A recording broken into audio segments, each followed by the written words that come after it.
The whistle shrieked, slicing through the humid Georgia air like a blade. My lungs burned, my legs screamed, but I kept running, the red dirt of the track grinding under my sneakers. Coach Ryan's voice boomed behind me. "Pick it up, Ethan. You're not here to jog."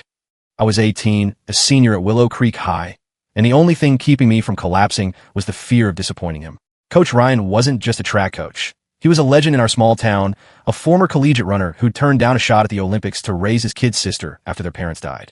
His hazel eyes could cut through your excuses like glass, but his rare smiles made you feel like you'd won gold. I'd spent 3 years chasing those smiles, pushing myself harder than I thought possible, all for a nod from the man who seemed to see something in me I couldn't see myself. That spring afternoon, as the rest of the team shuffled off to the showers, Coach called me back. "Ethan, stay. Your form's off. We're doing extra stretches." I groaned inwardly but nodded, wiping sweat from my brow. The field was empty now, just the two of us under the fading sun. He knelt beside me, his hands guiding my leg into a deep stretch, his fingers firm but careful on my calf. "Relax into it," he murmured, his voice softer than usual. His touch lingered a second too long, and something electric sparked in my chest, a feeling I didn't have a name for yet.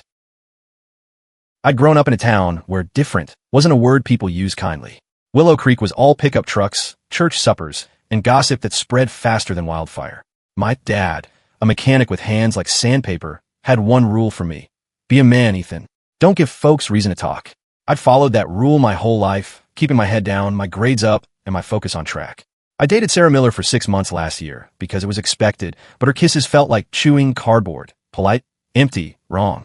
I told myself I was just bad at it, that I'd figure out girls eventually. But as Coach Ryan's hand steadied my shoulder, his thumb brushing my collarbone, my heart slammed against my ribs, and I knew I wasn't running from the truth anymore. "You're tense," he said, his eyes meeting mine. He was 28, 10 years older than me, with a jawline sharp enough to cut and a quiet intensity that made people listen. I'd seen girls at school blush when he walked by, but he never seemed to notice. Now, his gaze on mine too long, and I couldn't breathe. "You okay, Ethan?" he asked, his voice low like he was asking something bigger. Yeah, I lie, my mouth dry. I wasn't okay. I was terrified, because in that moment, with his hand still on me, I realized I didn't just admire Coach Ryan. I wanted him, and that one was a grenade, ready to blow my whole world apart. The next few weeks were torture. Practices became a battlefield of stolen glances and awkward silences. I'd catch him watching me during sprints, his expression unreadable. Then he'd bark an order like nothing had happened. I started overanalyzing every word, every touch. Was he just being a coach? Or was there something more? My grades slipped, and my best friend, Tommy, noticed. "Dude, you're acting weird," he said one day at lunch, tossing a fry at me. "What's up? You fighting with Sarah again?" I hadn't told him we'd broken up months ago. I hadn't told anyone anything. At home, things were worse. Dad was always on my case about college applications, his voice gruff. "You gotta get out of this town, Ethan. Track's your ticket." He didn't know I'd started skipping scholarship essays to scribble confused thoughts in a notebook I hid under my mattress. Words like wrong and sin kept creeping in, echoes of Pastor Mike's sermons at First Baptist. But so did other words. Coach Ryan. Touch. Want. I was drowning in them. One evening, after a brutal practice, Coach asked me to help carry equipment to the storage shed. The air was thick with the scent of cut grass and impending rain. Inside the shed, our shoulders brushed as we stacked hurdles. My pulse raced. He turned, his face inches from mine, and for a split second, I thought he might say something. Instead, he stepped back, clearing his throat. "Good work today, Ethan. Go home." His voice was tight, like he was holding something back. I left, my chest aching, wondering if I'd imagined everything. But I hadn't. The next day, he pulled me aside after practice. "Meet me at the old trail by Dawson's Creek tomorrow. Noon. We need to talk." His tone was serious, his eyes searching mine. I nodded, my stomach twisting. Was he going to call me out? Tell me I was crazy? Or is this something else entirely? As I walked home, the Georgia heat pressing down on me, I felt like I was standing on the edge of a cliff about to jump. The trail by Dawson's Creek was a forgotten stretch of earth, overgrown with kudzu and pine, where kids went to sneak beers and old folks walked their dogs. I got there early, my sneakers sinking into the damp soil, my heart pounding like I just run a 400-meter. Coach Ryan was already there, leaning against a tree, his arms crossed. He wore a plain gray t-shirt, not his usual coaching gear, and it made him look younger, almost like he could have been one of us. His eyes flicked up as I approached, and for a moment, neither of us spoke.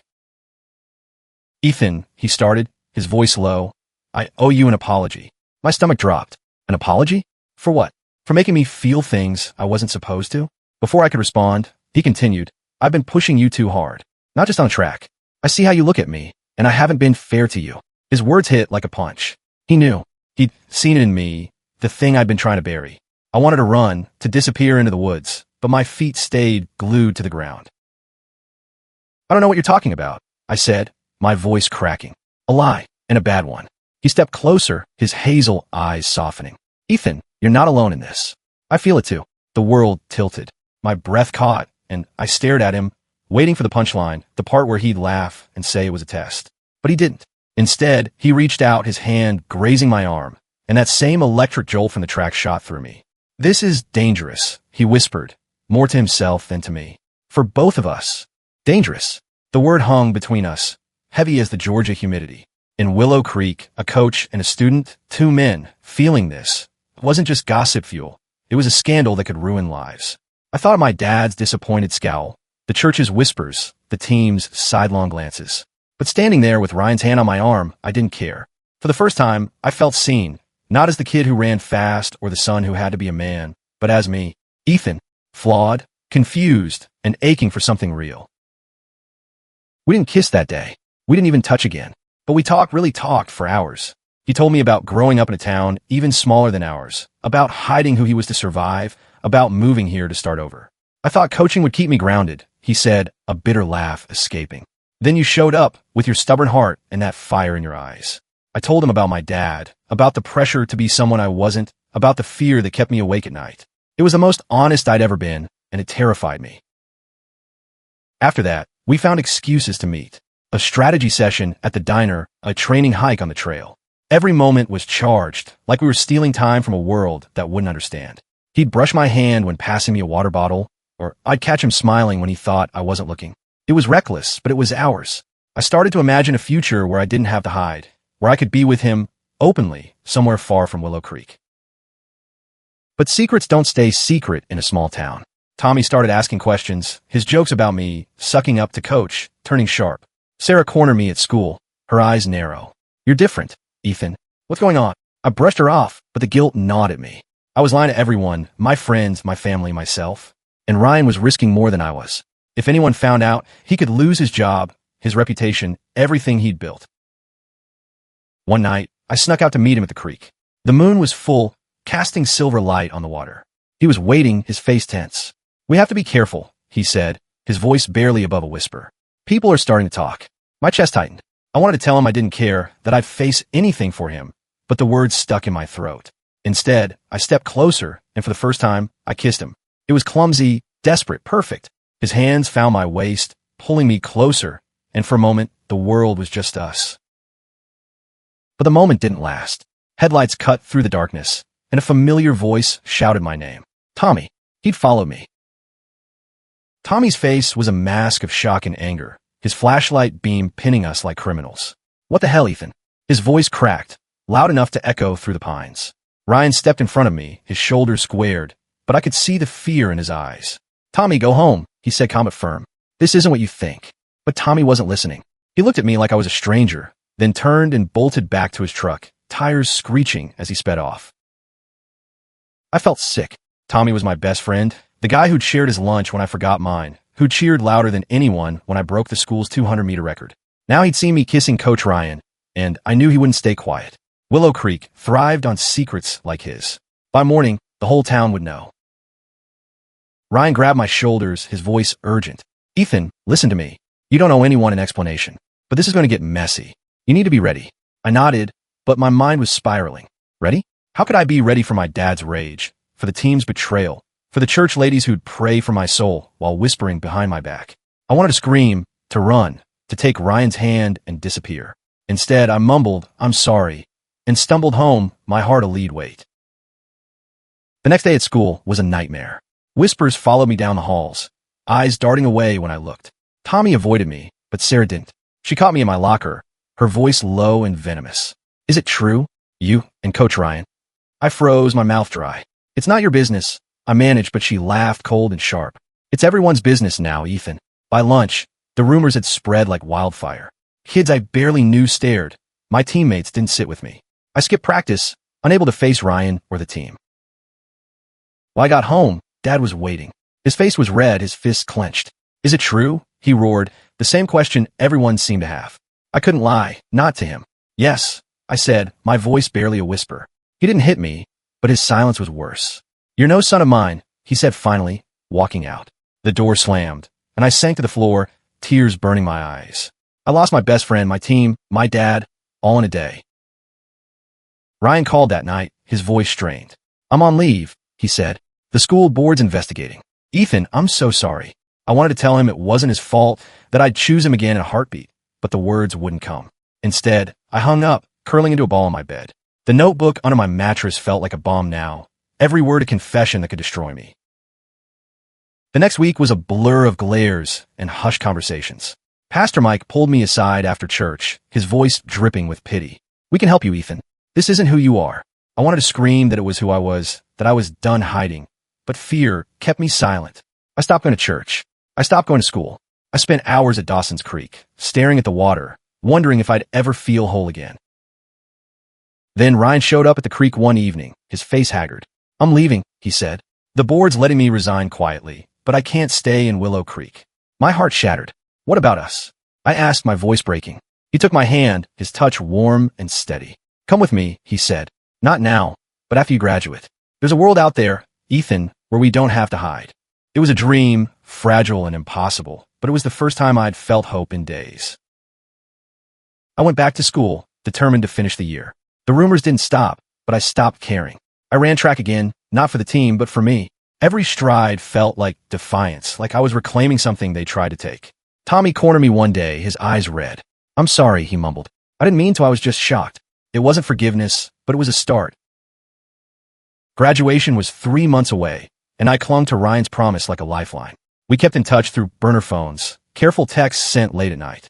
He moved to Atlanta, working odd jobs while he figured things out. It's different here, he texted once. People live louder. I wanted that. Freedom, a place where I could be me without looking over my shoulder. But Willow Creek wasn't done with me yet. Dad barely spoke to me. Dinners were silent, his eyes fixed on his plate. Mom tried to bridge the gap, her voice soft. He'll come around, Ethan. He's just scared for you. I didn't believe her. Scared or not. He made it clear I wasn't the son he wanted. I stopped trying to please him, focusing instead on my grades and track. I had a scholarship offer from a small college in North Carolina, and I planned to take it to get out and find Ryan. But small towns have long memories. At a track meet, a rival team's coach smirked at me, muttering something about Coach Ryan's favorite. My teammates overheard, and the locker room went quiet. I clenched my fists, ready to swing, but Tommy stepped in, his voice sharp. Back off, man. It was the first time he had my back since the creek. Later, he sat next to me on the bus. I don't get it, he said, but you're still Ethan. That's enough for me. It wasn't acceptance, not fully, but it was something. Sarah was another story. She spread the rumor that I'd seduced Ryan, that I'd ruined his career. It stung, not because it was true, but because she'd been my friend once. I confronted her at school, my voice low. Why are you doing this? She looked away, her lip trembling. You lied to me, Ethan. You let me think. She didn't finish, but I understood. I'd hurt her, not by loving Ryan, but by hiding who I was. I apologized, but the damage was done. One night, I found a letter from Ryan tucked in my mailbox. No return address. I'm proud of you, it read. You're stronger than you know. Atlanta's waiting. I read it 100 times, memorizing every word. It gave me the courage to face the final weeks of school, to ignore the whispers and hold my head high. I ran my last race for Willow Creek, breaking my own record, and for once I didn't care who was watching. I was running for me. The night before graduation, Dad knocked on my door. He looked older, his eyes tired. I don't understand you, he said, but I don't want to lose you. It wasn't love, not yet, but it was a crack in the wall between us. I nodded, my throat tight. I'm still your son, I said. He didn't reply, but he hugged me, awkward and brief, and it was enough for now. Graduation day was chaos. Caps, gowns, tears, and cheers. Tommy slapped my back, grinning. You did it, man. I scanned the crowd, hoping for Ryan, but he wasn't there. I didn't blame him. Willow Creek wasn't safe for him. But as I walked across the stage, diploma in hand, I felt him with me, his belief in me stronger than any rumor. That summer, I packed a bag and bought a bus ticket to Atlanta. I didn't tell Dad, but Mom slipped me some cash, her eyes wet. Be happy, Ethan, she whispered. The bus ride was 6 hours, each mile a step away from who I'd been. When I stepped off in Atlanta, Ryan was there, waiting at the station, his smile brighter than I remembered. I ran to him, not caring who saw. Atlanta was a different world. The city hummed with life, neon signs, crowded streets, people who didn't care who you loved as long as you paid your rent. Ryan's apartment was small, a one-bedroom with creaky floors and a view of a brick wall, but it felt like a palace. For the first time, I could hold his hand without fear, kiss him without looking over my shoulder. We spent days exploring the city, nights tangled in each other, learning what it meant to be us. But freedom came with weight. Ryan was still healing from Willow Creek, from the career he'd lost. I saw it in the way he tensed when his phone rang, in the nightmares that woke him. I was starting college soon, and the scholarship covered tuition, but money was tight. I took a part-time job at a coffee shop, pouring lattes while Ryan worked construction. We argued sometimes, about bills, about my late shifts, about the future, but every fight ended with us closer, our love fiercer for it. One evening, we went to a pride event in Midtown. I'd never seen anything like it. Rainbow flags, laughter, people unapologetically themselves. A drag queen pulled me onto a dance floor, and Ryan laughed, snapping a photo. For the first time, I felt like I belonged somewhere. But as we walked home, hand in hand, a man spat at us, muttering a slur. Ryan's grip tightened, but he didn't let go. "They don't get to win," he said, his voice steady.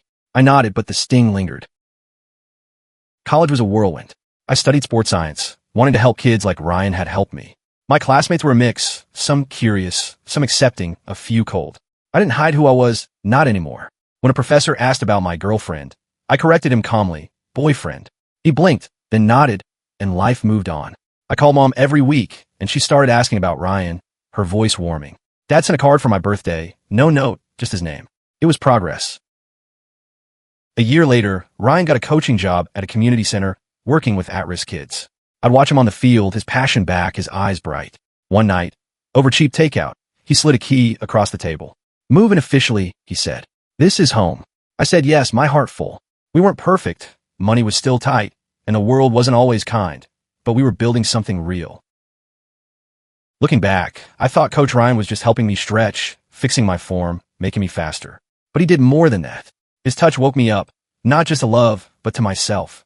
In Willow Creek, I'd been a kid running from who I was. In Atlanta, I was Ethan, flawed, brave, and finally free. Our story wasn't easy, but it was ours, and every step, every scar was worth it for the man beside me, the life we'd fought for, and the love that refused to be ignored.